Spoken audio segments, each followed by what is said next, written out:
ਤੇ PhD ਤੁਸੀਂ ਕੀਤੀ ਆ ਤੇ ਤੁਹਾਡਾ ਘਰ ਤੋਂ ਹੀ ਇਦਾਂ ਦਾ ਸੀ ਕਿ ਪੜ੍ਹਾਈ ਵੱਲ ਨੂੰ ਜਾਂ ਮਾਪਿਆਂ ਦਾ ਬੜਾ ਸਪੋਰਟ ਸੀ ਕਿਉਂਕਿ PhD ਤੱਕ ਆਮ ਬੰਦਾ ਜਿਹੜਾ ਪਹੁੰਚਣਾ ਥੋੜਾ ਜਿਹਾ ਔਖਾ ਲੱਗਦਾ।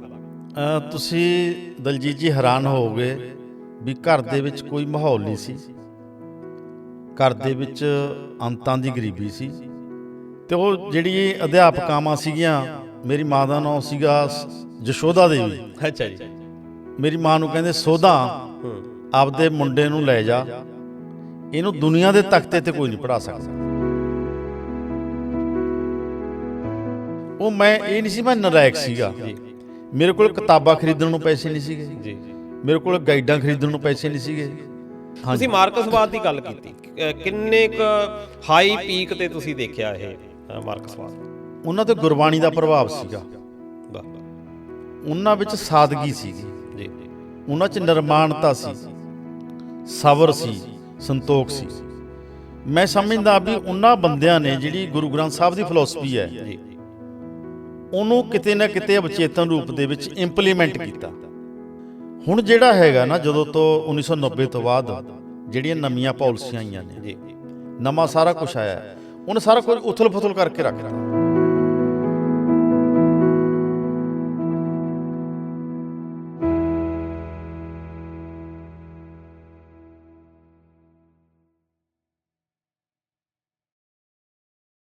ਇੰਡੋਜ਼ TV ਦੇਖ ਰਹੇ ਸਾਰੇ ਦਰਸ਼ਕਾਂ ਨੂੰ ਸਤਿ ਸ੍ਰੀ ਅਕਾਲ। ਮੈਂ ਦਲਜੀਤ ਸਿੰਘ ਬ੍ਰਿਸਬੇਨ ਦੇ ਸਟੂਡੀਓ ਤੋਂ ਇੱਕ ਵਾਰੀ ਫੇਰ ਹਾਜ਼ਰ ਹਾਂ ਇੱਕ ਨਵਾਂ ਪੋਡਕਾਸਟ ਲੈ ਕੇ। ਅਤੇ ਅੱਜ ਸਾਡੇ ਕੋਲ ਡਾਕਟਰ ਲਾਸ਼ਮੀ ਨਾਰਾਇਣ ਭਿੱਖੀ ਜੀ ਪਹੁੰਚੇ ਹੋਏ ਆ ਅਤੇ ਉਹਨਾਂ ਦੇ ਨਾਲ ਤੁਹਾਡੀ ਅਸੀਂ ਮੁਲਾਕਾਤ ਕਰਵਾਉਣੀ ਆ। ਇਸ ਮੁਲਾਕਾਤ ਤੋਂ ਅਸੀਂ ਬਹੁਤ ਕੁਛ ਸਿੱਖਣਾ ਵੀ ਹੈ ਕਿ ਇੱਕ ਆਮ ਇਨਸਾਨ ਜੇ ਚਾਹੇ ਤਾਂ ਕਿੱਦਾਂ ਜਿਹੜਾ ਐਜੂਕੇਸ਼ਨ ਪੱਧਰ ਦੇ ਉੱਤੇ ਜਾਂ ਇੱਕ ਸੋਸ਼ਲੀ ਕਿੱਦਾਂ ਉਚਾਈਆਂ ਜਿਹੜਾ ਇਨਸਾਨ ਆ ਪ੍ਰਾਪਤ ਕਰ ਸਕਦਾ। ਇੱਕ ਚਾਨਣ ਮਨਾਰਾ ਹੋ ਸਕਦੇ ਨੇ ਬਹੁਤ ਸਾਰੇ ਲੋਕਾਂ ਦੇ ਲਈ, ਕਿਉਂਕਿ ਬੜੀ ਸੰਘਰਸ਼ਮਈ ਉਹਨਾਂ ਦੀ ਜ਼ਿੰਦਗੀ ਹੈਗੀ ਆ। ਜਿੱਦਾਂ ਦੇ ਅਸੀਂ ਲੇਖਾਂ ਦੇ ਵਿੱਚ ਪੜ੍ਹਦੇ ਹੁੰਦੇ ਹਾਂ ਕਿ ਮਹਾਨ ਬੰਦਿਆਂ ਦੀ ਇਹੋ ਜਿਹੀ ਜੀਵਨੀ ਹੁੰਦੀ ਆ, ਇਹਨਾਂ ਦੀ ਜੀਵਨੀ ਵੀ ਕੁਛ ਇੱਦਾਂ ਦੀ ਆ। ਉਹਨਾਂ ਦੀ ਜੀਵਨੀ ਬਾਰੇ ਵੀ ਗੱਲ ਕਰਾਂਗੇ, ਨਾਲ ਵੱਖ-ਵੱਖ ਵਿਚਾਰਧਾਰਾਵਾਂ ਦੇ ਉੱਤੋਂ ਜਿਨ੍ਹਾਂ ਦੇ ਨਾਲ ਕੁਛ ਉਹ ਵਿਚਾਰ ਰੱਖਣਾ ਚਾਹੁਣਗੇ ਅਤੇ ਉਹਦੇ ਬਾਰੇ ਵੀ ਆਪਾਂ ਤੁਹਾਡੇ ਨਾਲ ਰੂਬਰੂ ਕਰਵਾਵਾਂਗੇ। ਸਭ ਤੋਂ ਪਹਿਲਾਂ ਸਵਾਗਤ ਕਰਦੇ ਹਾਂ ਡਾਕਟਰ ਸਾਹਿਬ, ਬਹੁਤ ਬਹੁਤ ਸਵਾਗਤ, ਸਤਿ ਸ਼੍ਰੀ ਅਕਾਲ। ਮੈਂ ਸਭ ਤੋਂ ਪਹਿਲਾਂ ਇੰਡੋਜ਼ TV ਦਾ ਧੰਨਵਾਦੀ ਹਾਂ ਅਤੇ ਤੁਹਾਡੇ ਦਰਸ਼ਕਾਂ ਦਾ ਧੰਨਵਾਦੀ ਹਾਂ ਕਿ ਤੁਹਾਡੇ ਔਰ ਤੁਹਾਡੇ ਦਰਸ਼ਕਾਂ ਦੇ ਦਰਸ਼ਨ ਕਰਨ ਦਾ ਮੌਕਾ ਮਿਲੇਗਾ ਅਤੇ ਮੈਂ ਬਹੁਤ ਖੁਸ਼ ਹਾਂਗਾ। ਅਤੇ ਹੁਣ ਤੁਸੀਂ ਦੱਸੋ ਮੈਂ ਕੀ ਗੱਲਬਾਤ ਚਾਹੁੰਦੇ ਹੋ, ਮੈਂ ਕੀ ਦੱਸਾਂ ਤੁਹਾਨੂੰ? ਅਤੇ ਭਿੱਖੀ ਸਾਹਿਬ ਮੈਂ ਤਾਂ ਦੇਖ ਹੀ ਰਿਹਾ ਸੀ ਕਿ ਬਹੁਤ ਤੁਸੀਂ ਵੀ ਚਣ ਕੇ ਜਿਹੜੇ ਸ਼ਬਦ ਆ ਉਹ ਕਰਦੇ ਆ। ਅਤੇ ਜਿੱਦਾਂ ਸਟਾਰਟਿੰਗ ਜਿਹੜੀ ਆਪਾਂ ਕਰਦੇ ਹਾਂ ਕਿ ਜਦੋਂ ਲਾਈਫ ਦੀ ਇੱਕ ਸਟਾਰਟਿੰਗ ਹੁੰਦੀ ਆ, ਘਰ ਦਾ ਪ੍ਰਭਾਵ ਜਿਹੜਾ ਤੁਹਾਡੇ ਉੱਤੇ ਹੁੰਦਾ ਕਿ ਜਿੱਦਾਂ ਦਾ ਘਰ, ਕਿਉਂਕਿ ਘਰ ਦੇ ਵਿੱਚ ਹੁੰਦਾ ਮਾਹੌਲ ਪੜ੍ਹਾਈ ਦਾ ਤਾਂ ਬੱਚੇ ਪੜ੍ਹਾਈ ਵੱਲ ਨੂੰ ਹੋ ਜਾਂਦੇ ਆ, ਕੰਮਕਾਰ ਦਾ ਹੁੰਦਾ ਤਾਂ ਉੱਧਰ ਨੂੰ ਹੋ ਜਾਂਦਾ। ਠੀਕ ਹੈ ਜੀ। ਅਤੇ ਤੁਸੀਂ ਦੱਸੋ ਵੀ ਤੁਸੀਂ ਹੁਣ ਡਾਕਟਰੇਟ ਕਰ ਚੁੱਕੇ ਹੋ ਅਤੇ PhD ਤੁਸੀਂ ਕੀਤੀ ਆ ਅਤੇ ਤੁਹਾਡਾ ਘਰ ਤੋਂ ਹੀ ਇੱਦਾਂ ਦਾ ਸੀ ਕਿ ਪੜ੍ਹਾਈ ਵੱਲ ਨੂੰ ਜਾਂ ਮਾਪਿਆਂ ਦਾ ਬੜਾ ਸਪੋਰਟ ਸੀ ਕਿਉਂਕਿ PhD ਤੱਕ ਆਮ ਬੰਦਾ ਜਿਹੜਾ ਪਹੁੰਚਣਾ ਥੋੜ੍ਹਾ ਜਿਹਾ ਔਖਾ ਲੱਗਦਾ? ਤੁਸੀਂ ਦਲਜੀਤ ਜੀ ਹੈਰਾਨ ਹੋਵੋਗੇ ਵੀ ਘਰ ਦੇ ਵਿੱਚ ਕੋਈ ਮਾਹੌਲ ਨਹੀਂ ਸੀ। ਘਰ ਦੇ ਵਿੱਚ ਅੰਤਾਂ ਦੀ ਗਰੀਬੀ ਸੀ। ਮੇਰੇ ਪਿਤਾ ਜੀ ਸਬਜ਼ੀ ਬੀਜਿਆ ਕਰਦੇ ਸੀ, ਨਾਲ ਖੇਤੀ ਕਰਿਆ ਕਰਦੇ ਸੀ। ਸੋ ਜਿਹੜਾ ਲੜਕੀਆਂ ਦਾ ਸਕੂਲ ਹੈ ਭਿੱਖੀ ਵਾਲਾ ਜੀ, ਉਹਦੇ ਨਾਲ ਹੀ ਮਤਲਬ ਸਾਡਾ ਘਰ ਸੀ, ਝੁੱਗੀ ਸੀ, ਘਰ ਨਹੀਂ ਸੀ, ਝੁੱਗੀ ਸੀ ਸਾਡੀ। ਅੱਛਾ ਜੀ। ਅਤੇ ਜ਼ਮੀਨ ਸੀ ਹਿੱਸੇ 'ਤੇ ਲਈ ਹੋਈ। ਅਤੇ ਮੇਰੀ ਮਾਤਾ ਨੂੰ ਇਹ ਸੀ ਵੀ ਮੇਰਾ ਬੱਚਾ ਪੜ੍ਹ ਜੇ, ਅਤੇ ਉਹ ਨਾ ਸਬਜ਼ੀਆਂ ਖਿਲਾਇਆ ਕਰਦੀ ਸੀ ਮਾਸਟਰਨੀਆਂ ਨੂੰ। ਅੱਛਾ ਜੀ। ਇਹ ਪਹਿਲਾਂ ਮੈਂ ਇੱਕ ਦੋ ਵਾਰ ਇੰਟਰਵਿਊ ਦੇ ਵਿੱਚ ਇਹ ਗੱਲ ਦੱਸੀ ਹੈ। ਅੱਛਾ। ਅਤੇ ਉਹ ਜਿਹੜੀ ਅਧਿਆਪਕਾਵਾਂ ਸੀਗੀਆਂ, ਮੇਰੀ ਮਾਂ ਦਾ ਨਾਮ ਸੀਗਾ ਜਸ਼ੋਦਾ ਦੇਵੀ। ਅੱਛਾ ਜੀ। ਮੇਰੀ ਮਾਂ ਨੂੰ ਕਹਿੰਦੇ ਸੋਧਾ ਆਪਦੇ ਮੁੰਡੇ ਨੂੰ ਲੈ ਜਾ, ਇਹਨੂੰ ਦੁਨੀਆ ਦੇ ਤਖਤੇ ਤੇ ਕੋਈ ਨਹੀਂ ਪੜ੍ਹਾ ਸਕਦਾ। ਅੱਛਾ ਜੀ। ਕਿਉਂ? ਸਾਨੂੰ ਸਬਜ਼ੀਆਂ ਖਵਾ ਕੇ ਮਤਲਬ ਤੂੰ ਸਾਡੇ ਸਿਰ 'ਤੇ ਭਾਰ ਜਾਣੀ ਤੁਹਾਡੀ ਪਰਫੋਰਮੈਂਸ ਇੰਨੀ, ਹਾਂ, ਮਤਲਬ ਟੀਚਰਾਂ ਨੂੰ ਨਹੀਂ ਸੀ ਲੱਗਦਾ ਵੀ ਇਹ ਪੜ੍ਹ ਜਾਏਗਾ ਜੀ। ਫਿਰ ਹੋਇਆ ਇਹ, ਮੈਂ ਦੂਸਰੀ ਕਲਾਸ ਤੱਕ ਉੱਥੇ ਰਿਹਾ ਉਸ ਸਕੂਲ ਦੇ ਵਿੱਚ, ਗਰਲ ਸਕੂਲ ਦੇ ਵਿੱਚ। ਅਤੇ ਸਾਡੇ ਪਿੰਡ ਤੋਂ ਬਹੁਤ ਵੱਡੇ ਰਾਈਟਰ ਸੀ ਗੁਰਚਰਨ ਜਾਲ ਭਿੱਖੀ। ਅੱਛਾ ਜੀ। ਉਹਨਾਂ ਨੇ ਆਪਣਾ ਇੱਕ ਸਕੂਲ ਖੋਲ੍ਹਿਆ ਸੀਗਾ, model school, happy model school. ਉਹ ਮੈਨੂੰ ਲੈ ਗਏ ਉੱਥੇ ਆਪਣੇ ਸਕੂਲ ਦੇ ਵਿੱਚ ਜੀ। ਅਤੇ ਸਾਲ ਕੁ ਮੈਂ ਉੱਥੇ ਪੜ੍ਹਿਆ। ਉੱਥੇ ਗਰੀਬਾਂ ਦੇ ਬੱਚੇ ਪੜ੍ਹਿਆ ਕਰਦੇ ਸੀਗੇ ਅਤੇ ਹੋਰ ਟਿਊਸ਼ਨ ਵਾਲੇ ਲੋਕ ਆਇਆ ਕਰਦੇ ਉੱਥੇ। ਉਸ ਤੋਂ ਬਾਅਦ ਹੋਇਆ ਜੀ, ਉਹ ਟੀਚਰ ਲੱਗ ਗਏ ਤਾਂ ਮੈਨੂੰ ਉਹਨਾਂ ਨੇ ਬॉय ਸਕੂਲ ਦੇ ਵਿੱਚ ਦਾਖਲ ਕਰਵਾ ਦਿੱਤਾ ਜੀ। ਦਾਖਲ ਕਰਵਾਇਆ ਚੌਥੀ ਕਲਾਸ ਦੇ ਵਿੱਚ। ਉਹ ਜਿਹੜਾ ਚੌਥੀ ਵਾਲਾ ਮਾਸਟਰ ਸੀ ਬਹੁਤ ਕੁੱਟਿਆ ਕਰਦਾ ਸੀ। ਹਾਂਜੀ, ਨਹੀਂ ਜ਼ਿਆਦਾ ਉਦੋਂ ਭੱਜੇ ਬੱਚੇ ਤਾਂ ਆ ਵੀ ਮਾਸਟਰ ਪੰਜਾਬੀ ਵਾਲਾ ਖਾਸ ਤੌਰ ਤੇ ਉਹ ਬੜਾ ਕੁੱਟਦਾ ਹੁੰਦਾ ਸੀ। ਤੇ ਫਿਰ ਮੈਂ ਤੀਸਰੀ 'ਚ ਦਾਖਲ ਹੋ ਗਿਆ ਜੀ। ਅੱਛਾ ਤੇ ਅੱਛਾ, ਚੌਥੀ ਤੋਂ ਤੀਜੀ 'ਚ ਹੋ ਗਿਆ? ਤੀਜੀ 'ਚ ਮੈਂ ਆਪਣੇ ਆਪ ਹੀ ਦਾਖਲ ਹੋ ਗਿਆ ਜੀ। ਅੱਛਾ ਜੀ, ਠੀਕ ਆ। ਵੀ ਉਹ ਕੁੱਟਦਾ ਜ਼ਿਆਦਾ ਮੈਂ ਹੋ ਪਹਿਲਾਂ, ਹਾਂਜੀ ਠੀਕ ਆ। ਫਿਰ ਜਦੋਂ 5ਵੀਂ 6ਵੀਂ ਦੇ ਵਿੱਚ ਹੋਇਆ ਤਾਂ ਗੁਰਚਰਨ ਚਲ ਭਿੱਖੀ ਜੀ ਭਿੱਖੀ ਸਕੂਲ 'ਚ ਆ ਗਏ ਸੀਗੇ, ਉਹਨਾਂ ਦੀ ਰੈਗੂਲਰ ਜੋਬ ਲੱਗ ਗਈ ਸੀ ਜੀ। ਫਿਰ ਮੈਂ 1-2 ਗੀਤ ਲਿਖੇ ਸਕੂਲ ਟਾਈਮ 'ਚ? ਹਾਂ, ਸਕੂਲ ਟਾਈਮ ਦੇ ਵਿੱਚ ਉਹਨਾਂ ਨੇ ਸੁਧਾਰ ਤੇ ਇੱਕ ਮੈਂ ਕਹਾਣੀ ਲਿਖੀ ਸੀ ਚਲਾਕ ਚੂਹਾ। ਅੱਛਾ ਜੀ। ਉਹ ਪੰਖੜੀਆਂ ਮੈਗਜ਼ੀਨ ਦੇ ਵਿੱਚ ਛਪੀ ਮੇਰੀ ਜਿਹੜੀ ਕਹਾਣੀ ਸੀ। ਉਸ ਵੇਲੇ ਬਹੁਤ ਵੱਡੀ ਚੀਜ਼ ਸੀ। ਬਹੁਤ ਮਤਲਬ ਅੱਛੀ ਵੱਲੋਂ ਲੱਗੀ ਗੱਲ। ਤੇ ਉਹਨਾਂ ਨੇ ਪੰਖੜੀਆਂ ਮੈਗਜ਼ੀਨ ਵਾਲਿਆਂ ਨੇ ਮੈਨੂੰ ਪੈਸੇ ਹੀ ਭੇਜੇ। ਅੱਛਾ। ਤੇ ਸਾਲ ਭਰ ਲਈ ਮੈਗਜ਼ੀਨ ਲਗਾਤਾ। ਵਾਹ ਜੀ ਵਾਹ। ਤੇ ਸਕੂਲ ਦੇ ਵਿੱਚ ਮੇਰੀ ਅਨਾਉਂਸਮੈਂਟ ਹੋ ਗਈ ਵੀ ਆਹ ਜਿਹੜਾ ਲਕਸ਼ਮੀ ਨਾਰਾਇਣ ਹੈਗਾ ਤੇ ਇਹਨੇ ਕਹਾਣੀ ਲਿਖੀ ਹੈ, ਤੇ ਮਤਲਬ ਮੇਰੀ ਬੱਲੇ ਬੱਲੇ ਹੋ ਗਈ ਜੀ। ਸੀਮਾ ਉਦੋਂ ਵੀ ਨਲਾਇਕ ਹੀ ਅੱਛਾ ਜੀ, ਠੀਕ। ਮਤਲਬ ਮੰਨਿਆ ਜਾਂਦਾ ਸੀ। ਇੱਕ ਵਾਰੀ ਇੱਕ ਇੰਟੈਲੀਜੈਂਟ ਜਿਹੜਾ ਬੱਚਾ ਸੀਗਾ ਉਹ ਖੜਾ ਕੀਤਾ ਗਿਆ ਕਿ ਨਲਾਇਕ। ਉਹ ਮੈਂ ਇਹ ਨਹੀਂ ਸੀ ਮੈਂ ਨਲਾਇਕ ਸੀਗਾ ਜੀ। ਮੇਰੇ ਕੋਲ ਕਿਤਾਬਾਂ ਖਰੀਦਣ ਨੂੰ ਪੈਸੇ ਨਹੀਂ ਸੀਗੇ ਜੀ। ਮੇਰੇ ਕੋਲ ਗਾਈਡਾਂ ਖਰੀਦਣ ਨੂੰ ਪੈਸੇ ਨਹੀਂ ਸੀਗੇ। ਐਂਡ ਦੇ ਵਿੱਚ ਇਹ ਹੁੰਦਾ ਸੀ ਵੀ ਜਦੋਂ ਤੁਹਾਡਾ ਐਗਜ਼ਾਮ ਹੋਣਾ ਹੈ ਉਦੋਂ ਕੁੰਜੀਆਂ ਹੁੰਦੀਆਂ ਸੀਗੀਆਂ, ਕੁੰਜੀਆਂ। ਹਾਂਜੀ, ਛੋਟੇ ਛੋਟੇ ਸਵੈਨ ਉਹ ਕਹਿੰਦੇ ਹੁੰਦੇ ਸੀ, ਕਲਾਸੇ ਵੀ ਕਹਿੰਦੇ ਹੁੰਦੇ ਸੀ। ਹਾਂਜੀ, ਉਹ ਜੋ ਕਈ ਬੰਦੇ ਪੜ੍ਹ ਲੈਂਦੇ ਤੇ ਕਈ ਬੰਦੇ ਮੰਨ ਲਓ ਜਿਹੜੇ ਸੀਗੇ ਉਹ ਤੋਂ ਨਕਲ ਮਾਰ ਲੈਂਦੇ ਹੁੰਦੇ ਜੀ। ਇਸ ਤਰ੍ਹਾਂ ਕਰਕੇ ਮੇਰੀ ਜਿਹੜੀ ਸੀਗੀ 10ਵੀਂ ਹੋ ਗਈ। ਤੇ ਉਦੋਂ ਮੇਰੇ ਮਨ ਦੇ ਵਿੱਚ ਇੱਕ ਖਿਆਲ ਸੀਗਾ ਬਈ ਮੈਂ ਨਾ ਸਟੂਡੈਂਟਸ਼ਿਪ ਨਹੀਂ ਛੱਡਣੀ ਹੈਗੀ ਆਪਣੀ ਜੀ, ਸਟੂਡੈਂਟ ਬਣਿਆ ਰਹਾ। ਮੇਰਾ ਇਹ ਵੀ ਨਹੀਂ ਸੀ ਮੈਂ ਪਾਸ ਹੋਵਾਂ, ਕਿਉਂਕਿ ਮੇਰੇ 2 ਸਬਜੈਕਟਾਂ ਦੇ ਵਿੱਚ ਨਾ ਬਹੁਤ ਮੈਂ ਪੂਅਰ ਸੀਗਾ। ਅੱਛਾ ਜੀ। ਇੱਕ ਇੰਗਲਿਸ਼ ਦੇ ਵਿੱਚ, ਇੱਕ ਮੈਥ ਦੇ ਵਿੱਚ। ਬਾਕੀਆਂ ਦੀ ਕੋਈ ਪਰਵਾਹ ਨਹੀਂ ਸੀ, ਮੇਰੇ ਹੋ ਜਾਂਦੇ ਸੀ ਜ਼ਿਆਦਾਤਰ ਇਹ 'ਚ ਹੁੰਦੇ ਆ ਜੀ। ਤੇ ਉਹ ਫਿਰ ਮੈਂ 2-3 ਵਾਰ ਗਿਆਨੀ ਦਾ ਆਪਣਾ ਪ੍ਰੈਪ ਦੇ ਦਾਖਲੇ ਭਰੇ, ਅੰਗਰੇਜ਼ੀ ਰਹਿ ਜਾਂਦੀ। ਅੱਛਾ ਜੀ। ਫਿਰ ਇੱਕ ਆਪਣੇ ਸਕੀਮ ਚੱਲੀ ਪੰਜਾਬ ਦੇ ਵਿੱਚ, ਉਹਦੇ 'ਚ ਇਹ ਸੀਗਾ ਵੀ ਜਿਹੜਾ ਬੰਦਾ ਗਿਆਨੀ ਕਰ ਲੈਂਦਾ ਹੈ, ਹਾਂਜੀ, ਗਿਆਨੀ ਮੈਂ ਇੱਕਦਮ ਕਰ ਗਿਆ। ਅੱਛਾ ਜੀ। ਜਿਹੜਾ ਗਿਆਨੀ ਵਿਦਿਆਰਥੀ ਕਰ ਲੈਂਦਾ ਉਹਨੂੰ ਨਾ ਪਾਰਟ 1 ਨਾ ਪਾਰਟ 2 ਕਰਨੀ ਪੈਂਦੀ ਸੀ। ਉਹਨੇ ਸਿਰਫ BA ਸੈਕੰਡ ਔਰ BA ਫਾਈਨਲ ਦੇ ਵਿੱਚ 2 ਸਬਜੈਕਟ ਦੇਣੇ ਹੁੰਦੇ ਸੀਗੇ। ਅੱਛਾ ਜੀ। ਤੇ ਮੈਨੂੰ ਇੱਕ ਬਹੁਤ ਅੱਛਾ ਬੰਦਾ ਰਾਈਟਰ ਨੇ ਪਵਨ ਪਰਿੰਦਾ ਜੀ ਬਰਨਾਲਾ, ਉਹਨਾਂ ਕੋਲੇ ਮੈਂ ਉਹਨਾਂ ਕੋਲੇ ਚਲਿਆ ਗਿਆ ਭਿੱਖੀ ਤੋਂ ਜੀ, ਜੋਬ ਤੋਂ ਛੁੱਟੀ ਲੈ ਕੇ। ਤਾਂ ਮੈਂ ਤੁਹਾਨੂੰ ਦਲਜੀਤ ਦੱਸਾਂ ਵੀ 7 ਤੋਂ 8, 8 ਤੋਂ 9, 9 ਤੋਂ 10 ਤਿੰਨੇ ਵਾਰ ਉਹ ਜਿਹੜੀ ਚੀਜ਼ ਮੈਂ ਪੜ੍ਹਦਾ, ਅੰਗਰੇਜ਼ੀ ਪੜ੍ਹਦਾ, ਹਾਂਜੀ, ਉਹੀ 3 ਵਾਰੀ ਰਿਵਾਈਜ਼ ਸ਼ਾਮ ਨੂੰ ਕਰਦਾ। ਅੱਛਾ ਜੀ। ਤੇ ਮੈਂ BA ਸੈਕੰਡ ਤੇ BA ਫਾਈਨਲ ਜਿਹੜੀ ਹੈ ਨਾ ਉਹ 88 ਦੇ ਵਿੱਚ ਕਰ ਲਈ ਸੀ ਜੀ। ਵਾਹ ਜੀ ਵਾਹ। ਫਿਰ ਮੇਰੇ ਦੋਸਤਾਂ ਨੇ ਦੱਸਿਆ ਵੀ ਤੂੰ ਐਂ ਕਰ, MA ਕਰ ਲੈ ਜੀ। ਫਿਰ ਮੈਂ MA ਕਰ ਗਿਆ ਜੀ। ਫਿਰ ਦੋਸਤਾਂ ਨੇ ਕਿਹਾ ਵੀ ਤੂੰ PhD ਕਰ ਲੈ, ਤੇਰੀ ਪੰਜਾਬੀ ਵਧੀਆ। ਫਿਰ ਮੈਂ PhD ਕਰ ਲਈ ਜੀ। ਇਉਂ ਕਰਕੇ ਨਾ ਸਿਲਸਿਲਾ ਚੱਲਦਾ ਰਿਹਾ। ਤੇ ਦੂਜੇ ਪਾਸੇ ਇਹ ਸੀਗਾ ਵੀ ਮੇਰੇ ਪਿਤਾ ਜੀ ਬਿਮਾਰ ਰਹਿੰਦੇ ਸੀਗੇ। ਮੈਂ IT ਵੀ ਕੀਤੀ ਹੋਈ ਟਰਨਰ ਟ੍ਰੇਡ ਦੇ ਵਿੱਚ। ਅੱਛਾ ਜੀ। ਤੇ ਉਹ ਕਹਿੰਦੇ ਵੀ ਤੁਹਾਨੂੰ ਅਸੀਂ ਦਿੱਲੀ ਨਹੀਂ ਭੇਜ ਸਕਦੇ, ਫਰੀਦਾਬਾਦ ਨਹੀਂ ਭੇਜ ਸਕਦੇ, ਤੂੰ ਕੰਮ ਕਰ ਕੋਈ ਨਾ ਕੋਈ। ਫਿਰ ਮੈਂ ਨਰਸਰੀ ਦੇ ਵਿੱਚ ਪੌਦਿਆਂ ਨੂੰ ਪਾਣੀ ਪਾਉਂਦਾ ਹੁੰਦਾ ਜੀ, 9 ਰੁਪਏ ਦਿਹਾੜੀ ਹੁੰਦੀ ਜੀ। ਉੱਥੇ ਕੁਛ ਸਮਾਂ ਕੰਮ ਕੀਤਾ। ਫਿਰ ਮੈਂ ਡਰੇਨ ਦੇ ਵਿੱਚ ਕੰਮ ਕੀਤਾ। ਫਿਰ ਮੈਂ ਅਖੀਰ ਦੇ ਵਿੱਚ ਬਿਜਲੀ ਬੋਰਡ ਦੇ ਵਿੱਚ ਦਿਹਾੜੀਦਾਰ ਭਰਤੀ ਹੋ ਗਿਆ। ਉੱਥੇ 13 ਰੁਪਏ 65 ਪੈਸੇ ਦਿਹਾੜੀ ਹੁੰਦੀ ਸੀ। ਅੱਛਾ ਜੀ। ਤੇ 2-3 ਸਾਲ ਬਾਅਦ ਵਰਕ ਚਾਰਜ ਹੋ ਗਿਆ ਬਿਜਲੀ ਬੋਰਡ ਵਿੱਚ? ਬਿਜਲੀ ਬੋਰਡ ਦੇ ਵਿੱਚ। ਫਿਰ ਇਹ ਸੀ ਮੈਂ 1978 ਦੇ ਵਿੱਚ ਮੈਟ੍ਰਿਕ ਕਰ ਲਈ ਸੀ ਜੀ। ਤਾਂ 1990 ਦੇ ਵਿੱਚ ਇੱਕ OC ਦੀ ਪੋਸਟ ਹੁੰਦੀ ਹੈ ਬਿਜਲੀ ਬੋਰਡ ਦੇ ਵਿੱਚ, ਉਹਦੇ 'ਤੇ ਮੈਂ ਮਤਲਬ ਸਿਲੈਕਟ ਹੋ ਗਿਆ ਅਤੇ ਨਾਲ ਪੜ੍ਹਦਾ ਰਿਹਾ ਜੀ। ਫਿਰ ਉਹ ਤੋਂ ਬਾਅਦ SSA, ਫਿਰ JEE ਸਬ ਸਟੇਸ਼ਨ, ਨਾਲ ਮੈਂ PhD ਕਰਦਾ ਰਿਹਾ। ਤਾਂ ਮੇਰਾ ਡਿਪਾਰਟਮੈਂਟ ਨੇ ਮੈਨੂੰ ਇੱਕ ਵਾਰ ਕੀ ਕੀਤਾ, ਇੱਕ ਚਾਨਣ ਮਨਾਰਾ ਮੈਗਜ਼ੀਨ ਸਾਡਾ ਹੁੰਦਾ ਸੀਗਾ ਜੀ, ਉਹਦਾ ਮੈਨੂੰ ਐਡੀਟਰ ਬਣਾਤਾ ਉਹਨਾਂ ਨੇ। ਉਹਦਾ ਐਡੀਟਰ ਬਣਾਇਆ ਤਾਂ ਮੇਰੇ ਮਨ ਦੇ ਵਿੱਚ ਇਹ ਸਵਾਲ ਉੱਠਿਆ ਵੀ ਤੂੰ ਮਤਲਬ ਐਡੀਟਿੰਗ ਬਾਰੇ ਕੀ ਜਾਣਦਾ ਹੈਗਾ। ਫਿਰ ਮੈਂ ਡਿਪਲੋਮਾ ਜਰਨਲਿਜ਼ਮ ਦਾ ਕੀਤਾ ਪੰਜਾਬੀ ਯੂਨੀਵਰਸਿਟੀ ਪਟਿਆਲਾ ਤੋਂ, ਅਤੇ ਡਿਗਰੀ ਕੁਰੂਕਸ਼ੇਤਰਾ ਯੂਨੀਵਰਸਿਟੀ ਤੋਂ ਕੀਤੀ। ਵਾਹ ਜੀ ਵਾਹ। ਇਸ ਤਰ੍ਹਾਂ ਕਰਕੇ ਮਤਲਬ ਜਿਹੜਾ ਮੇਰਾ ਪੜ੍ਹਾਈ ਦਾ ਜਿਹੜਾ ਸਿਲਸਿਲਾ ਸੀ ਉਹ ਚੱਲਦਾ ਰਿਹਾ। ਅਤੇ ਮੇਰੇ ਨਾਲ 4 ਸਤਰਾਂ ਮੌਜ ਤੁੰਗ ਦੀਆਂ ਯਾਦ ਆਉਂਦੀਆਂ ਨੇਗੀਆਂ ਜੀ। ਉਹ ਕਹਿੰਦੇ ਵੀ ਚਾਹੀਏ ਤਾਂ ਚੜ੍ਹ ਸੱਤ ਅਸਮਾਨੀ, ਚੰਦ ਨੂੰ ਫੜ ਖੀਸੇ ਵਿੱਚ ਪਾਈਏ, 7 ਸਮੁੰਦਰੀ ਮਾਰ ਕੇ ਚੁੱਭੀ ਕਛੂਏ ਧੂਪ ਤਾਲੋਂ ਲਿਆਈਏ। ਵਾਹ। ਇਸ ਜਗ ਤੇ ਨਹੀਂ ਬੰਦੇ ਖਾਤਰ ਕੋਈ ਵੀ ਕੰਮ ਅਖੇਰਾ, ਬਸ ਚਾਹੀਦਾ ਪੈੜਾ ਕਰਨ ਦਾ ਸਿਖਰਾਂ ਉੱਤੇ ਜੇਰਾ। ਵਾਹ ਜੀ ਵਾਹ, ਬਹੁਤ ਵਧੀਆ। ਤੁਸੀਂ ਮੰਨ ਲਓ ਇੱਕ ਕੰਮ ਨੂੰ ਸ਼ੁਰੂ ਕਰ ਲਓ, ਉਹ ਸਹਿਜੇ ਸਹਿਜੇ ਹੋ ਜਾਂਦਾ ਹੈਗਾ। ਬਿਲਕੁਲ। ਜਿੱਦਾਂ ਹੁਣ ਤੁਸੀਂ ਆ ਸਾਂਝ ਪਾਈ ਆ, ਮੈਂ ਵੀ ਬੜੀ ਧਿਆਨ ਦੇ ਨਾਲ ਸੁਣ ਰਿਹਾ ਸੀ, ਕਿਉਂਕਿ ਬਹੁਤ ਸਾਰੇ ਲੋਕਾਂ ਦੀ ਇਹ ਇੱਕ ਕੰਪਲੇਂਟ ਹੁੰਦੀ ਆ ਹਾਂਜੀ ਕਿ ਸਾਡੇ ਕੋਲ ਯਾਰ ਪੈਸਾ ਹੀ ਹੈ ਨਹੀਂ, ਅਸੀਂ ਕਿੱਥੋਂ ਪੜ੍ਹ ਲੈਣਾ ਸੀ, ਹਾਂਜੀ ਹਾਂਜੀ ਸਾਡੇ ਕੋਲ ਤਾਂ ਜੇਰਾ ਹੀ ਨਹੀਂ ਸੀ, ਸਾਡਾ ਤਾਂ ਜਿਹੜਾ ਮਾਸਟਰ ਆ ਉਹ ਬਹੁਤ ਕੁੱਟਦਾ ਹੁੰਦਾ ਸੀ, ਉਹਨੇ ਕਈ ਮਾਸਟਰਾਂ ਨੂੰ ਹੀ ਬਲੇਮ ਕਰਦੇ ਹੁੰਦੇ ਆ, ਜਿੱਦਾਂ ਹੁਣ ਤੁਸੀਂ ਦੱਸਿਆ ਵੀ ਜਿਨ੍ਹਾਂ ਨੇ ਪੜ੍ਹਨਾ ਆ ਉਹਨਾਂ ਨੂੰ ਐਕਸਕਿਊਜ਼ ਦੀ ਲੋੜ ਨਹੀਂ, ਇਹ ਤਾਂ ਲਗਨ ਦੇ ਨਾਲ ਚੱਲਦਾ। ਦੂਜੀ ਗੱਲ ਇੱਕ ਜਿਹੜੀ ਆਪਣੀ ਕਨਵਰਸੇਸ਼ਨ ਇਹ ਹੋਈ ਆ, ਇਹਦੇ ਵਿੱਚ ਇੱਕ ਇਹ ਜ਼ਰੂਰ ਹੈਗਾ ਕਿ ਇਹ ਮੰਨ ਲਿਆ ਜਾਂਦਾ ਕਿ ਆਹ ਬੰਦਾ ਨਲਾਇਕ ਆ। ਇਹ ਨਲਾਇਕ ਦੋਸਤੋ ਕੋਈ ਨਹੀਂ ਹੁੰਦਾ, ਇਹ ਇੱਕ ਕਟੀਰੀਆ ਆ।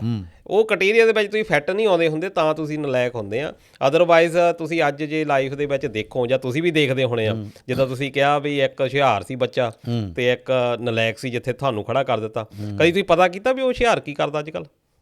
ਨਹੀਂ, ਉਹ ਤਾਂ ਕਿਤੇ ਰਾਹਾਂ 'ਚ ਤੁਰਿਆ ਫਿਰਦਾ। ਤੇ ਜਿਹੜੇ ਦੋਸਤੋ ਸਕੂਲਾਂ ਵਾਲੇ ਜਿਹੜੇ ਪੈਰਾਮੀਟਰ ਤੇ ਮਾਸਟਰਾਂ ਦੇ ਉਤਰਦੇ ਹੁੰਦੇ ਆ, ਉਹ ਸ਼ਾਇਦ ਲੰਬੀਆਂ ਉਡਾਰੀਆਂ ਮਾਰਦੇ ਨਹੀਂ। ਬਿਲਕੁਲ ਬਿਲਕੁਲ। ਤੇ ਇਹ ਬੜਾ ਕੁਝ ਸਿੱਖਣ ਨੂੰ ਮਿਲਿਆ।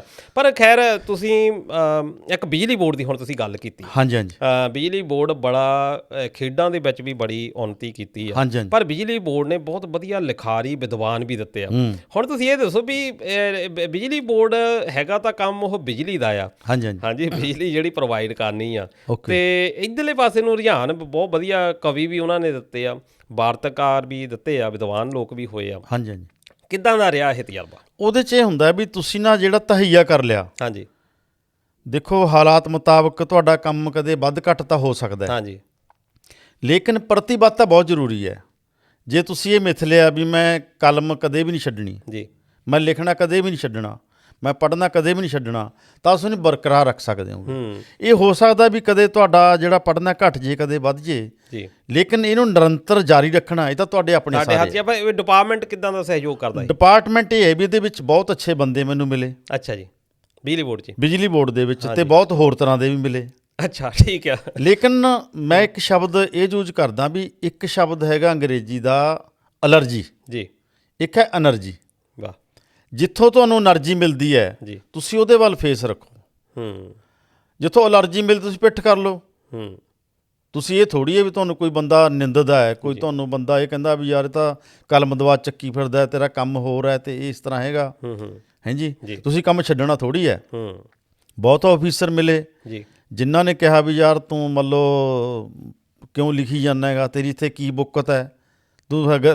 ਮੈਂ ਤੁਹਾਨੂੰ ਇੱਕ ਹੋਰ ਦੱਸਾਂ ਪਤੇ ਦੀ ਗੱਲ, ਜਦੋਂ PhD ਕਰ ਲਈ ਸੀ, ਜਿਹੜਾ ਮੇਰਾ ਇੰਚਾਰਜ ਸੀ ਉਹ ਮੈਟ੍ਰਿਕ ਪਾਸ ਸੀ। ਅੱਛਾ ਜੀ। ਹਾਂਜੀ ਹਾਂਜੀ। ਅੱਛਾ। ਤੇ ਕਦੇ ਮੈਂ ਇਹ ਨਹੀਂ ਸੋਚਿਆ ਮੈਟ੍ਰਿਕ ਪਾਸ ਹੈ, ਮੈਨੂੰ ਆਪਦਾ ਇੰਚਾਰਜ ਸਮਝਦਾ ਸੀ। ਤਜਰਬੇ ਦੇ ਤੌਰ ਤੇ ਗਏ ਸੀ ਉਹ। ਹਾਂ, ਵੀ ਮੇਰਾ ਇਹ ਇੰਚਾਰਜ ਹੈ। ਮੈਂ ਆਪਦੀ ਡਿਗਰੀ ਕਦੇ ਨਾਲ ਨਹੀਂ ਲੈ ਕੇ ਗਿਆ ਜੀ, ਮੈਂ ਆਪਦੀ ਕੁਆਲੀਫਿਕੇਸ਼ਨ ਕਦੇ ਨਾਲ ਨਹੀਂ ਲੈ ਕੇ ਗਿਆ, ਮੈਂ ਕਦੇ ਆਪਦੀ ਰਾਈਟਿੰਗ ਨਾਲ ਨਹੀਂ ਲੈ ਕੇ ਗਿਆ ਵੀ ਮੈਂ ਰਾਈਟਰ ਹਾਂਗਾ। ਮੇਰੀ ਜੋ ਡਿਊਟੀ ਹੈ ਮੈਂ ਉਹ ਡਿਊਟੀ ਉਹ ਕਰਨੀ ਹੈ। ਰਾਈਟਿੰਗ ਮੇਰੀ ਵੱਖਰੀ ਹੈ। ਬੰਦੇ ਉੱਥੇ ਮਾਰ ਖਾਂਦੇ ਉਦੋਂ VIP ਟਰੀਟਮੈਂਟ ਭਾਲਦੇ ਆ। ਤੁਸੀਂ VIP ਟਰੀਟਮੈਂਟ ਲਓ ਨਾ ਜੀ, ਤੁਹਾਨੂੰ ਮਿਲੇ ਉਹ ਕੋਈ ਖੁਦ ਦੇਵੇ ਜੀ। ਹੁਣ ਤੁਸੀਂ ਮੰਨ ਲਓ, ਮੈਂ ਇੱਕ ਗੱਲ ਹੋਰ ਸ਼ੇਅਰ ਕਰਨੀ ਚਾਹੁੰਦਾ ਵੀ ਸਾਡੇ ਹਰਭਜਨ ਸਿੰਘ ਦਿਓਲ AM ਸੀਗੇ 87-88 ਦੇ ਵਿੱਚ। ਅੱਛਾ ਜੀ। ਉਹਨਾਂ ਦੀ ਮੈਂ ਇੰਟਰਵਿਊ ਪੜ੍ਹੀ, ਹਰਭਜਨ ਲਵਾਰਵੀ ਨੇ ਇੰਟਰਵਿਊ ਕੀਤੀ ਸੀ, ਪੰਜਾਬੀ ਟ੍ਰਿਬਿਊਨ ਛਪੀ ਜੋ ਜੀ। ਉਹਨਾਂ ਨੇ ਮਾਰਕਸਵਾਦ ਪੜ੍ਹਿਆ ਹੋਇਆ ਸੀ। ਮੈਨੂੰ ਇੰਨੀ ਖੁਸ਼ੀ ਹੋਈ ਵੀ ਇੱਕ ਮਾਰਕਸਵਾਦ ਪੜ੍ਹਿਆ ਹੋਇਆ ਬੰਦਾ ਮਤਲਬ AM ਹੈ। ਮੈਨੂੰ ਐਂ ਲੱਗੇ ਵੀ ਇਹ ਮੈਂ ਹੀ ਆਂਗਾ। ਅੱਛਾ ਜੀ, ਠੀਕ। ਜਾਂ ਮੇਰੀ ਵਿਚਾਰਧਾਰਾ ਦਾ ਬੰਦਾ, ਮੈਨੂੰ ਖੱਤ ਪਾਇਆ, ਉਹਦਾ ਜਵਾਬ ਆਇਆ ਤੇ ਉਹ ਕਹਿੰਦਾ ਮੈਂ ਬਠਿੰਡੇ ਜਾਣਾ, ਭਿੱਖੀ ਰਸਤੇ 'ਚ ਆਉਂਦਾ ਹੈਗਾ। ਤੇ ਉਹਨੇ ਬਾਇਆ ਚੀਫ ਮਤਲਬ ਖੱਤ ਪਾਇਆ, ਮੈਂ ਮਤਲਬ ਲਕਸ਼ਮਣ ਭਿੱਖੀ ਨੂੰ ਮਿਲੂੰਗਾ, ਲੇਕਿਨ ਉਹ ਮੈਨੂੰ ਸੜਕ 'ਤੇ ਹੀ ਮਿਲੇ। ਅੱਛਾ, ਦਫ਼ਤਰ ਨਹੀਂ ਮੈਂ ਜਾਣਾ। ਅੱਛਾ, ਉੱਥੇ ਐਕਸ਼ਨ ਖੜੇ ਹੋਰ ਖੜੇ। ਸੋ ਉਸ ਖੱਤ ਨੇ ਮੈਨੂੰ ਬਹੁਤ ਉਤਸ਼ਾਹਿਤ ਕੀਤਾ ਵੀ ਇੱਕ AM ਬੰਦਾ ਸਭ ਤੋਂ ਹੇਠਲੀ ਪੋਸਟ ਦੇ ਬੰਦੇ ਨੂੰ ਮਿਲ ਰਿਹਾ। ਵਾਹ ਜੀ ਵਾਹ। ਤੇ ਉਦੋਂ ਫੋਨ ਤਾਂ ਹੋਣੇ ਨਹੀਂ ਵੀ ਚਿੱਠੀ ਪਾਈ? ਫੋਨ ਨਹੀਂ ਸੀ, ਉਹ ਚਿੱਠੀ ਬਾਅਦ ਚਿੱਠੀ ਆਇਆ ਸੀਗਾ, ਦਫ਼ਤਰਾਂ 'ਚ ਫੋਨ ਸੀਗੇ ਵੀ ਮੈਂ ਲੰਘਣਾ ਤੇ ਮੈਨੂੰ ਮਿਲੇ ਉਹ ਬੰਦਾ। ਉਹਨਾਂ ਦਾ ਲੈਟਰ ਮੈਨੂੰ ਆ ਗਿਆ ਸੀਗਾ। ਅੱਛਾ ਜੀ, ਇਹ ਵੀ ਦੇਖੋ ਇੱਕ ਪ੍ਰਾਪਤੀ ਆ। ਉਹ ਲੈਟਰ ਆਇਆ ਤੇ ਉਹਨਾਂ ਦੇ ਕਈ ਲੈਟਰ ਆਏ, ਲੇਕਿਨ 2 ਲੈਟਰ ਨਾ ਮੈਂ ਇੱਕ ਪੁਸਤਕ ਛਾਪੀ ਹੈ ਮੁਹੱਬਤ ਦੇ ਦਸਤਾਵੇਜ਼। ਅੱਛਾ ਜੀ। ਉਹਦੇ ਵਿੱਚ ਰੇਖਾ ਚਿੱਤਰ ਨੇ। ਉਹਦੇ 'ਚ ਜਿਵੇਂ ਜਸਵਿੰਦਰ ਸਿੰਘ ਦਾ ਰੇਖਾ ਚਿੱਤਰ ਹੈ, ਪ੍ਰੋਫੈਸਰ ਔਲਖ ਬਾਰੇ ਹੈ, ਗੁਰਸ਼ਰਨ ਸਿੰਘ ਬਾਰੇ ਹੈ, ਕਿਰਪਾਲ ਕਜ਼ਾਕ ਬਾਰੇ ਹੈ, ਗੁਰਬਖਸ਼ ਜੱਸ ਬਾਰੇ ਹੈ, ਹਰਭਜਨ ਦਿਓਲ ਜੀ ਬਾਰੇ ਹੈ, ਗੁਰਬਚਨ ਬਚੀ ਬਾਰੇ ਹੈ। ਉਹ 'ਚ ਮੇਰੇ 18 ਆਰਟੀਕਲ ਨੇ ਜੀ, ਜਿਹੜੇ ਮੈਨੂੰ ਜੀਵਨ 'ਚ ਬੰਦੇ ਅੱਛੇ ਲੱਗੇ, ਜਿਨ੍ਹਾਂ ਨੇ ਮੈਨੂੰ ਸਪੋਰਟ ਕੀਤਾ ਔਰ ਜਿਹੜੇ ਸਮਾਜ ਲਈ ਬਹੁਤ ਵਧੀਆ ਸਾਬਤ ਹੋਏ। ਵਾਹ ਜੀ ਵਾਹ। ਇਹ ਵੀ ਇੱਕ ਪਿਆਰ ਜ਼ਾਹਰ ਕਰਨ ਦਾ ਇੱਕ ਢੰਗ ਹੈ। ਇਹ ਵੱਲੋਂ ਤੁਹਾਡੇ ਅੰਦਰ ਨਾ ਤੁਸੀਂ ਪੋਜ਼ਿਟਿਵ ਚੀਜ਼ਾਂ ਨਾਲ ਆਪਣੇ ਆਪ ਨੂੰ ਭਰੇ ਰੱਖੋ। ਬਿਲਕੁਲ ਬਿਲਕੁਲ। ਤੇ ਸ਼ਾਇਦ ਇਹ ਸ਼ਖਸੀਅਤ ਦੇ ਨਿਰਮਾਣ 'ਚ ਜ਼ਰੂਰੀ ਵੀ ਆ। ਤੁਸੀਂ ਮਾਰਕਸਵਾਦ ਦੀ ਗੱਲ ਕੀਤੀ। ਹਾਂਜੀ। ਮਾਰਕਸਵਾਦ ਕੋਈ ਵੇਲਾ ਹੁੰਦਾ ਸੀ ਕਿ ਪੰਜਾਬ ਦੇ ਵਿੱਚ ਬਰੂਹਾਂ ਦੇ ਵਿੱਚ ਜਾਣੀ ਗੂੰਜਦਾ ਹੁੰਦਾ ਸੀ। ਹਾਂਜੀ ਹਾਂਜੀ। ਪਿੰਡਾਂ ਦੇ ਪਿੰਡ ਜਿਹੜੇ ਇੱਥੋਂ ਜਾਣਿਆ ਜਾਂਦਾ ਸੀ ਵੀ ਫਲਾਨਾ ਪਿੰਡ ਜਿਹੜਾ ਆ ਮਾਰਕਸਵਾਦੀ ਆ, ਜਾਂ ਕਾਮਰੇਡ ਸਿੱਧਾ ਸ਼ਬਦ ਵਰਤਿਆ ਜਾਂਦਾ ਵੀ ਇਹ ਕਾਮਰੇਡਾਂ ਦਾ ਪਿੰਡ ਆ। ਹਾਂਜੀ। ਹੁਣ ਇਹ ਧਾਰਨਾ ਖਤਮ ਹੁੰਦੀ ਗਈ ਪਿਛਲੇ ਕੁਛ ਦਹਾਕਿਆਂ ਤੋਂ।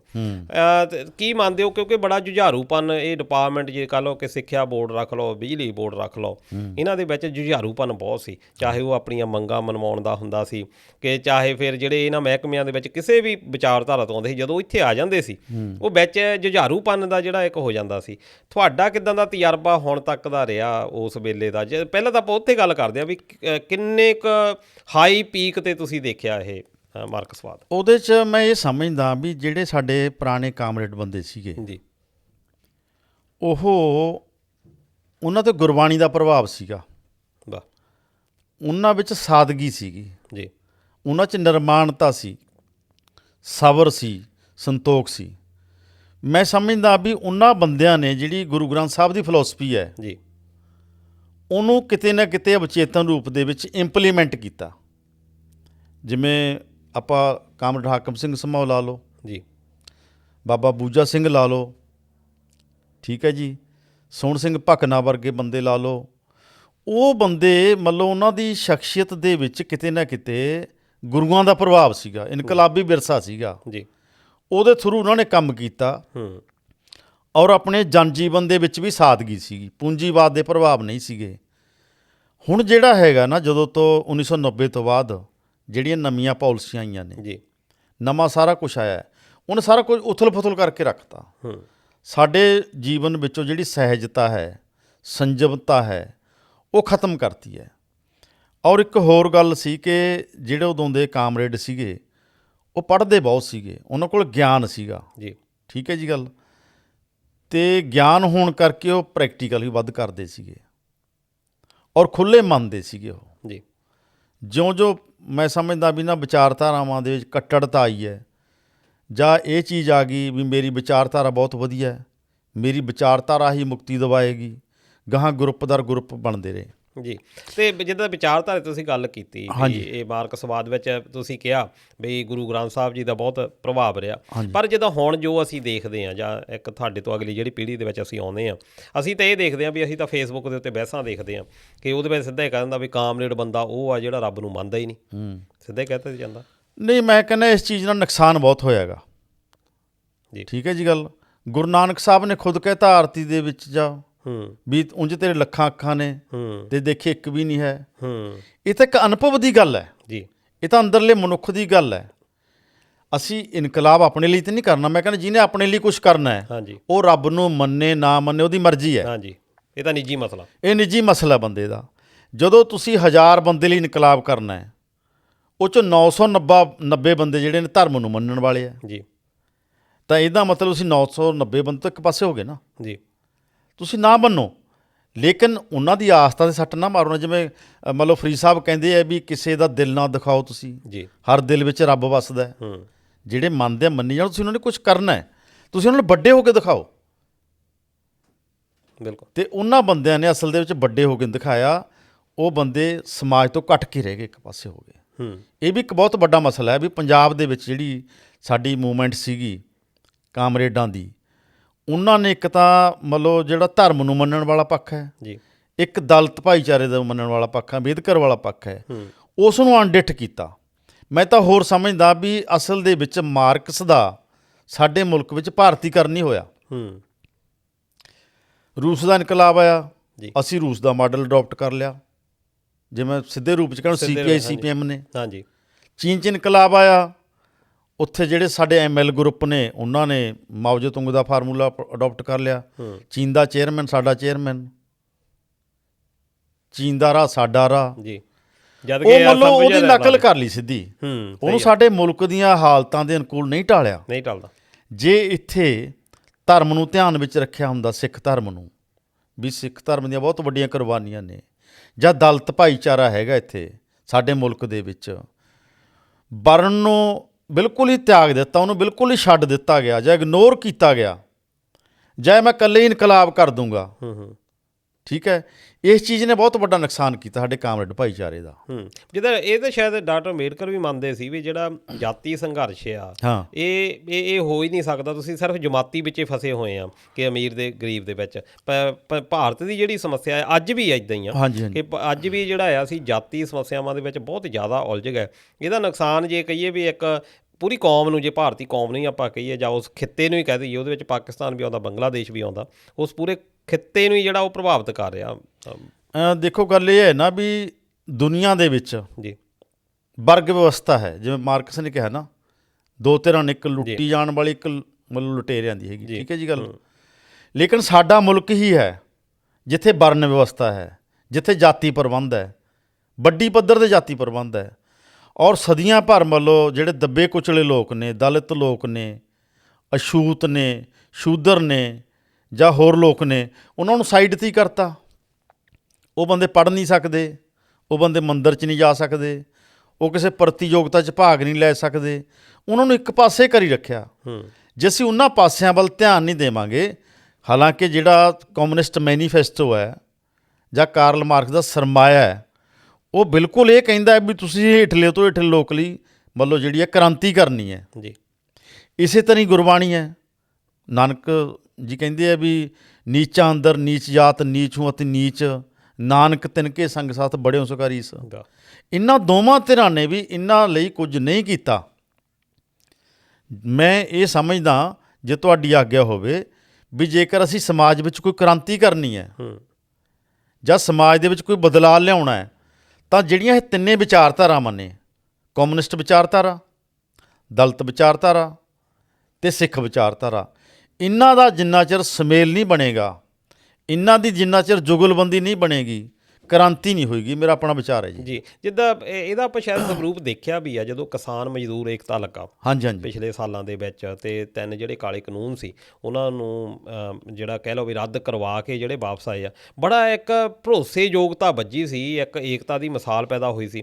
ਪਰ ਉਸ ਤੋਂ ਬਾਅਦ ਫਿਰ ਉਹ ਖਿੰਡਰ ਗਿਆ, ਉਹ ਜਿਹੜਾ ਏਕਾ ਸੀ ਮਜ਼ਦੂਰ ਦਾ। ਜਿੱਦਾਂ ਤੁਸੀਂ ਕਮਿਊਨਿਸਟ ਧਿਰਾਂ ਦੀ ਵੀ ਗੱਲ ਕੀਤੀ ਹੈ, ਇਹਨਾਂ ਦੀ ਵੀ ਕਾਫੀ ਆਪਸ ਵਿੱਚ ਵੰਡੀਆਂ ਪਈਆਂ ਆ ਵੀ ਜਿਹੜੇ ਖੇਤ ਮਜ਼ਦੂਰ ਯੂਨੀਅਨ ਕੁਛ ਵੱਖਰੇ ਆ, ਪੱਠੇ ਵਾਲੇ ਵੱਖਰੇ ਆ, ਇਹਨਾਂ ਦਾ ਆਪਸ ਵਿੱਚ ਕੋਲੈਬੋਰੇਸ਼ਨ ਜਿਹੜਾ ਆ ਉੱਥੋਂ ਹੀ ਮਾਰ ਖਾਧੀ ਆ। ਕੋਲੈਬੋਰੇਸ਼ਨ ਦੀ ਗੱਲ ਇਹ ਹੈ ਜੀ ਵੀ ਜਿਹੜੀ ਆਪਾਂ ਇਹ ਕਿਸਾਨ ਸੰਘਰਸ਼ ਦੀ ਗੱਲ ਕਰਦੇ ਹਾਂ ਨਾ, ਹਾਂਜੀ, ਮੈਂ ਸਮਝਦਾ ਵੀ ਚੇਤਨਤਾ ਜਿਹੜੀ ਹੈ ਨਾ, 3-4 ਕਿਸਮ ਦੀ ਚੇਤਨਤਾ ਹੈ ਜੀ।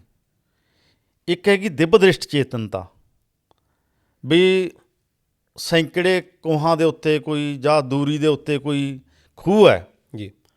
ਜਿਹੜੀ ਵਧੀਆ ਚੇਤਨਾ ਹੋਏਗੀ, ਵਿਕਸਿਤ ਚੇਤਨਾ ਹੋਏਗੀ, ਉਹ ਪਹਿਲਾਂ ਤੋਂ ਹੀ ਕਹੇਗੀ ਵੀ ਯਾਰ ਅੱਗੇ ਖੂਹ ਆਪਾਂ ਰਾਹ ਚੇਂਜ ਕਰ ਲਓ। ਜਿਹੜੀ ਉਸ ਤੋਂ ਸ਼ਾਰਟ ਚੇਤਨਾ ਹੋਏਗੀ, ਉਹਦੇ ਵਿੱਚ ਅਸੀਂ ਖੂਹ ਦੇ ਕੋਲੇ ਪਹੁੰਚ ਜਾਂਦੇ ਹਾਂ ਅਤੇ ਅਸੀਂ ਰਾਹ ਚੇਂਜ ਕਰਦੇ ਹਾਂ ਵੀ ਯਾਰ ਖੂਹ ਆ ਗਿਆ ਅੱਗੇ। ਇੱਕ ਚੇਤਨਾ ਉਹ ਹੁੰਦੀ ਹੈ ਵੀ ਅਸੀਂ ਖੂਹ 'ਚ ਡਿੱਗ ਜਾਂਦੇ ਹਾਂ, ਹਾਂਜੀ, ਉੱਥੋਂ ਨਿਕਲਣ ਦਾ ਯਤਨ ਕਰਦੇ ਹਾਂ।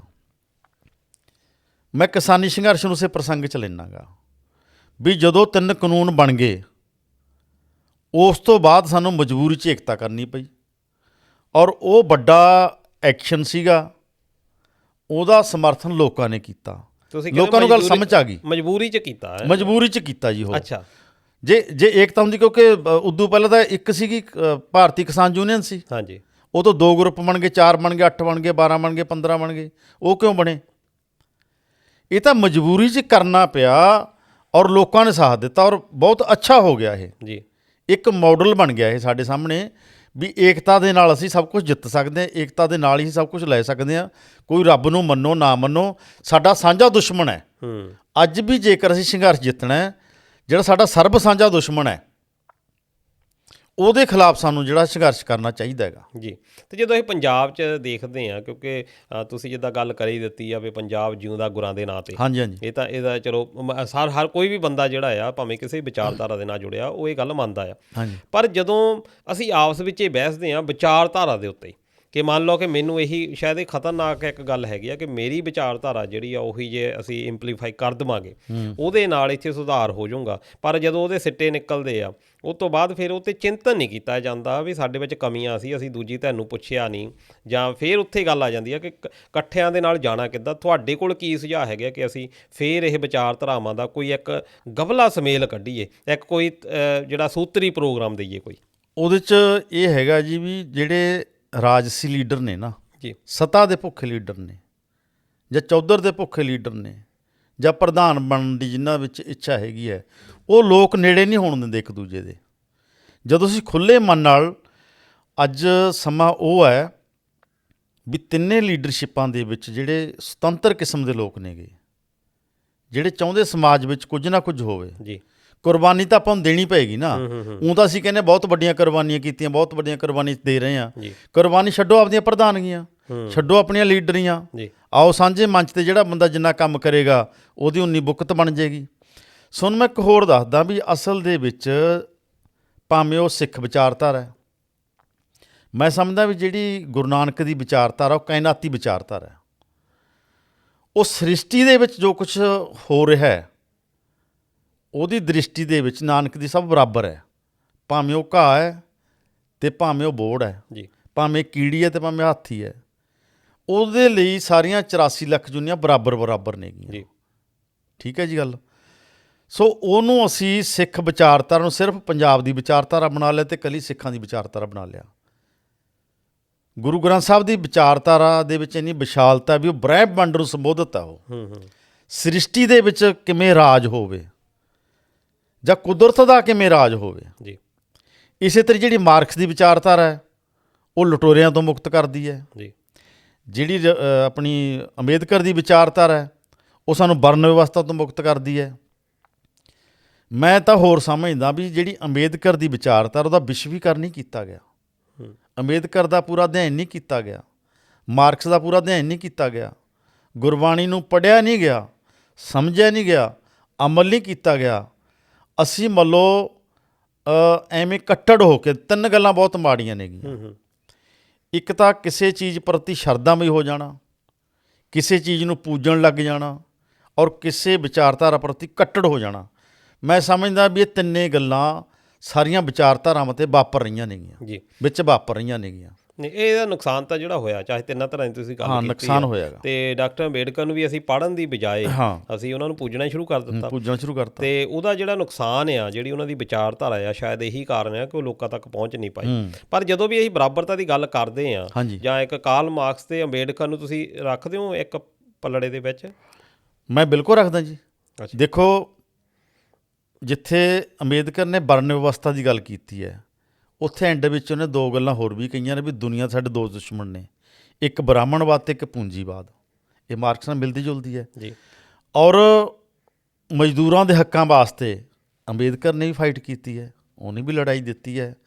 ਔਰ ਅੰਬੇਦਕਰ ਨੇ ਮਜ਼ਦੂਰਾਂ ਦੇ ਬਾਰੇ ਵਿੱਚ ਕਿਹਾ ਵੀ ਇਹਨਾਂ ਦਾ ਇੱਕ ਵਿਸ਼ਵ ਭਾਈਚਾਰਾ ਬਣਨਾ ਚਾਹੀਦਾ ਹੈਗਾ, ਜੇ ਇੱਕ ਵਿਸ਼ਵ ਪੱਧਰ ਦੀ ਲੜਾਈ ਹੈਗੀ ਹੈ।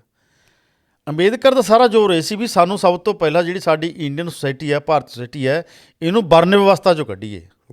ਅਗਲੀਆਂ ਲੜਾਈਆਂ ਬਾਅਦ ਦੇ ਵਿੱਚ ਹੋਣਗੀਆਂ। ਹੁਣ ਤੁਸੀਂ ਹੋਰ ਦੇਖੋ, ਅੰਬੇਦਕਰ ਨੂੰ ਦੁਨੀਆ ਦੇ ਮਹਾਨ 6 ਬੰਦਿਆਂ ਵਿੱਚ ਗਿਣਿਆ ਜਾਂਦਾ ਹੈ। ਇਬਰਾਹਿਮ ਲਿੰਕਨ, ਸੁਕਰਾਤ, ਪਲੇਟੋ, ਕਾਰਲ ਮਾਰਕਸ, ਅੰਬੇਦਕਰ। ਠੀਕ ਹੈ ਜੀ। ਜੇ ਆਪਾਂ ਇਹ ਦੇਖੀ ਵੀ ਸੁਸਾਇਟੀ ਨੂੰ ਸਿੱਧਾ ਲਾਭ ਕਿਹਨੇ ਦਿੱਤਾ ਹੈ, ਜਾਂ ਸੁਸਾਇਟੀ ਵਿੱਚ ਜਿਹੜੇ ਸਭ ਤੋਂ ਹੇਠਲੇ ਲੋਕ ਨੇ ਉਹਨਾਂ ਨੂੰ ਮੁਕਤੀ ਦਾ ਪ੍ਰੋਗਰਾਮ ਕਿਹਨੇ ਦਿੱਤਾ ਹੈ, ਉਹ ਕਾਰਲ ਮਾਰਕਸ ਤੇ ਅੰਬੇਦਕਰ ਨੇ ਦਿੱਤਾ ਹੈ। ਮੈਂ ਇਹਨਾਂ ਤਿੰਨਾਂ ਬੰਦਿਆਂ ਤੋਂ ਵੀ ਇਹਨੂੰ ਵੱਡਾ ਬੰਦਾ ਸਮਝਦਾ।